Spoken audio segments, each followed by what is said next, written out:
Hi guys, and welcome to another endgame video. So in this video I'm gonna present you the three most important defensive methods in rook endings, which will save you a lot of points if you master them correctly.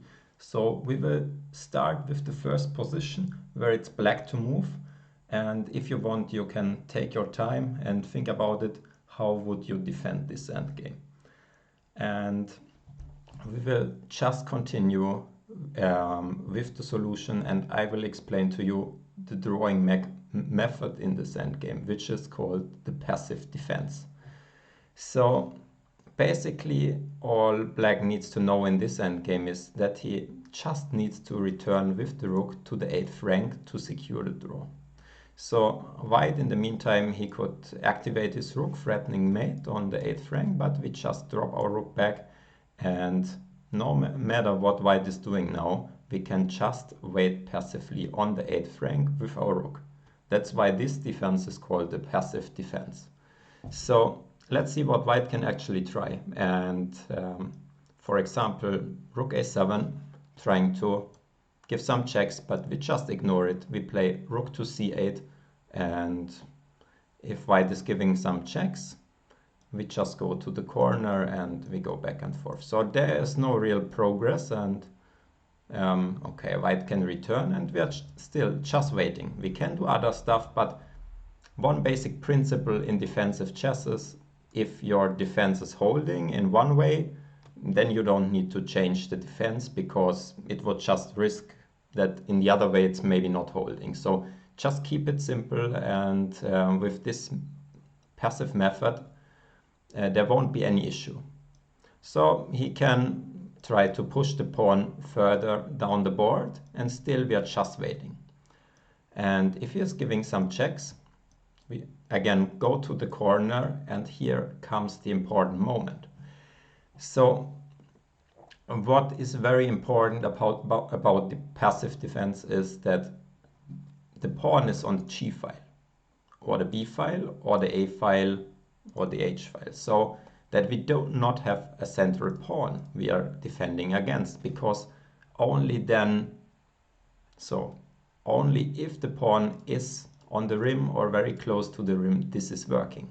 And the reason for this is very simple. There is just no other side to the right of the pawn. This side is too short, so he cannot play the rook further to the right, trying to win the rook or threaten a check on the other side. So he's just not able to organize it, and he can of course not play g7 because of rook b6 check.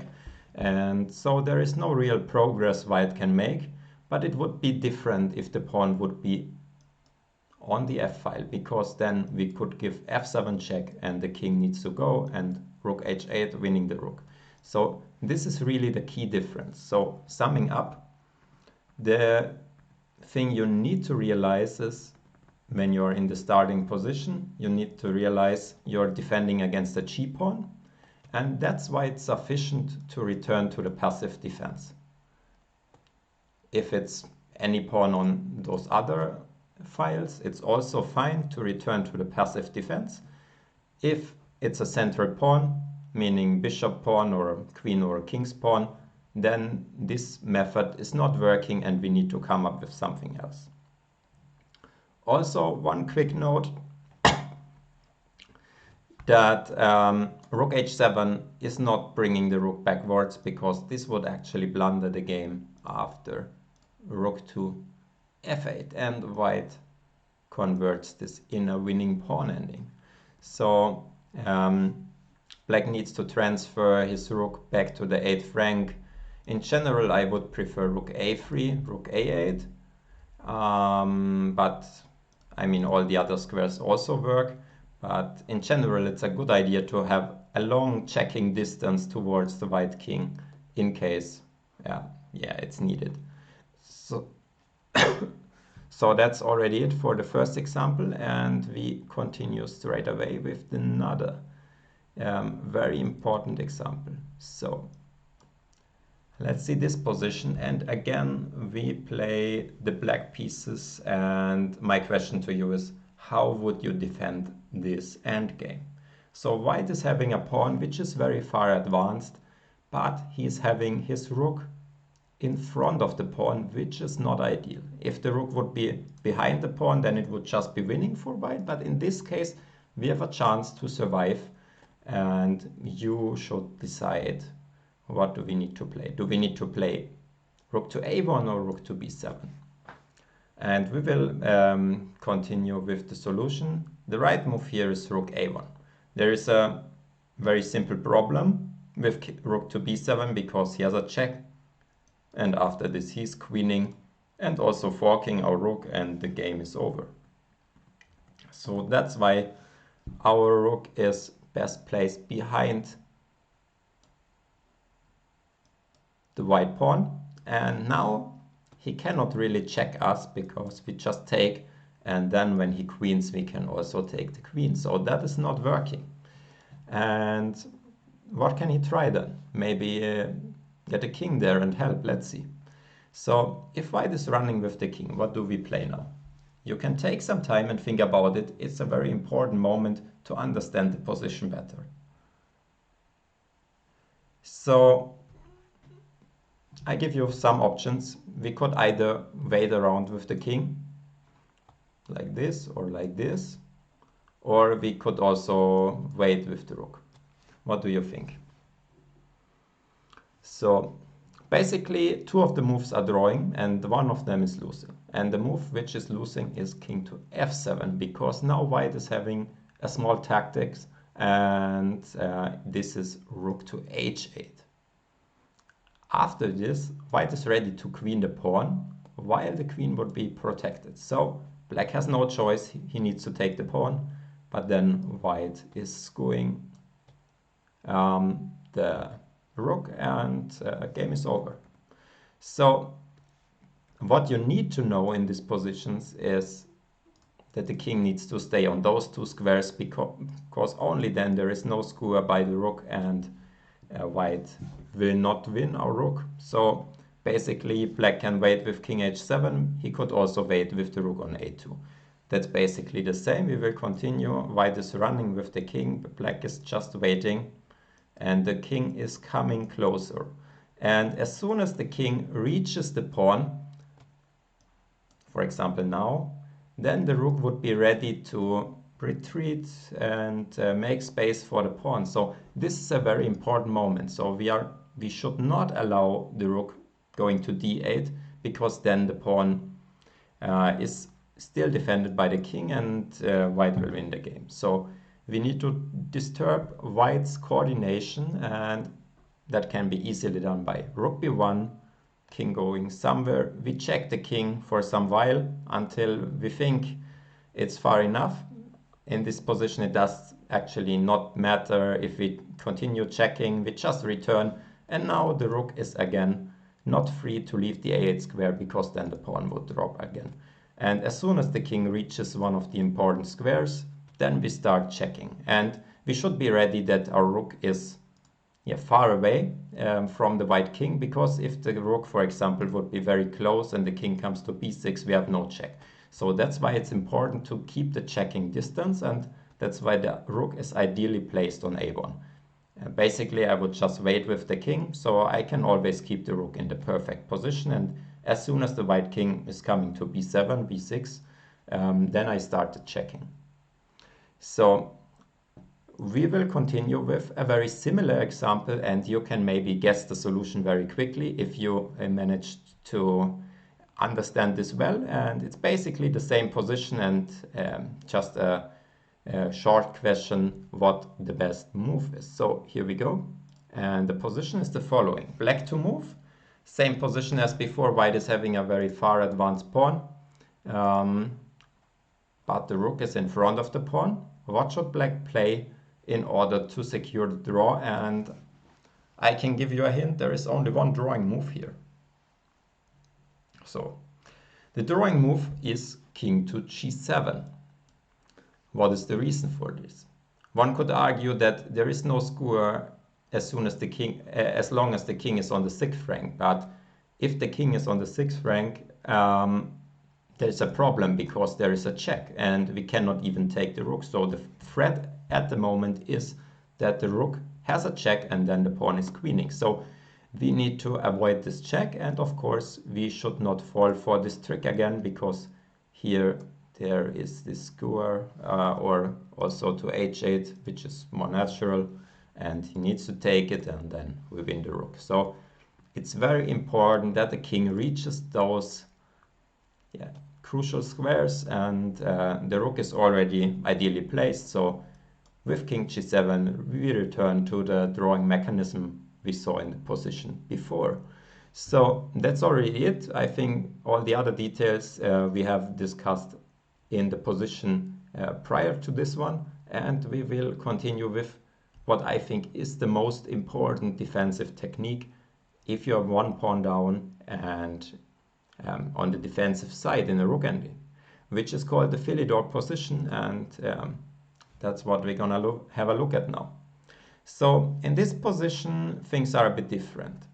We have no g-pawn and no h-pawn, no b-pawn, no a-pawn, so we already know that we cannot return to the passive defense. Just to show you this one time, if we go passive, then he's just advancing the king, we wait passively, he's advancing the pawn. Now we cannot activate any longer because we would be checkmate, so we need to stick to passive defense, and then the rook is coming. And that's a key difference. Now with the f-pawn, this side is a bit longer, and that's long enough that the rook can enter from here, not only from here. And now black is unable to defend because rook h8 check is coming, and after king g8 we have f7, and also the rook is entering. So that's the problem why the passive defense is not working against an f-pawn. So that said, we will have a look what black could do instead. So at the moment there is not so much danger for black because there is not yet a threat of being checkmated, because white has not made it to the 6th rank with the king, nor has he made it with the pawn. And that's exactly the moment where the Philidor move, rook to b6, comes in. So at this point we prevent white from playing king to g6. So if he wants to make a step forward, which I think is the only real try, then he needs to move the pawn at some point. And he cannot go first with the king, because all we do is we wait on the 6th rank, and there is no way forward for the white king unless he has a shield by the pawn. So let's say the pawn advances, and now the white plan is to go here with the king and then threaten checkmate, and then he would hope that we need to go passive, and then he would win the game because he knows rook h7, rook h8. So if you stop here for a while, you can think about how would you try to meet this plan of king g6 followed by checkmate, or followed by rook h7. And we will continue with the solution, which is rook b1. Of course, also other moves like b2 are reasonable, but in general we like to keep the checking distance as huge as possible. And now the problem for the white king is that there is no place to hide. So he cannot hide in front of his own pawn, and where else should he hide? So we can give a lot of checks from behind, and the white king needs to walk all the way up to a rook, but then it's not dangerous because he's not threatening checkmate again. So for example, king g6, we just give a check, king f5, we give another check, and we give another check. And in such situations we could continue the checks, or at some point we could also threaten the pawn so that he needs to go up, and then we continue the checks. So this is basically, I think, very easy. As soon as white advance the pawn, we have a perpetual with rook b1. Maybe one quick note here: if he is trying to guard his king by his rook, what would you do? So might be ready to block this check. And the solution is we go for it anyway, because this is a drawn pawn ending. The white king is not in front of his pawn, and this is something very basic you should know. You just need to go to f8 so that the king can be given the opposition, and now it's white to move. The pawn is coming with check, and it's gonna end in a stalemate. So this pawn ending is not winning, and so we are not afraid of it. What else can white try? And I think in practical terms, the best try is to kind of wait around and try to bring the rook to the 6th rank and try to reach some pawn ending which is winning. But if black is really careful, this will never happen. For example, if rook a4, we just wait, and then he is playing rook e4. Now, once you study this endgame for a while, you realize this might be the threat, rook coming to e6. And then you need to calculate, is this pawn ending winning or not, or what should we do? In this case, it wouldn't even be winning, but to be sure, you can also prevent this idea from the start. King f7, there is no rook e6, and there are really not so many more ideas than this, and black is holding quite comfortably. So summing up, what is important in the Philidor position? It's very important that you put the rook on the 6th rank before the king and before the white pawn move forward to the 6th rank. So it's really important about the timing. Let me show you what's going wrong if we wait for another move. For example, here, if king g6 and we only now go to the 6th rank, we are not in time to create the threats, giving checks from behind, because it's already threatened that we are checkmated. So it's really important to be there first. So once you reach such endgame, try to make sure your rook arrives there in time, so that when the pawn advances, we are still in time to give the checks, because it's not yet a mating threat. And if he checks, we just go back and forth. And if he continues with the king, then we give the checks, as we saw. So remember, the rook needs to be there in time. And the second thing you need to remember is, once the pawn advances, we need to be ready to give the checks. That's basically it. And this can save you a lot of points in your own endgames. And I hope you enjoyed the examples and learned something out of them. And if so, I would be happy if you subscribe to the channel to keep me making more content. And yes, happy to see you next time. Goodbye.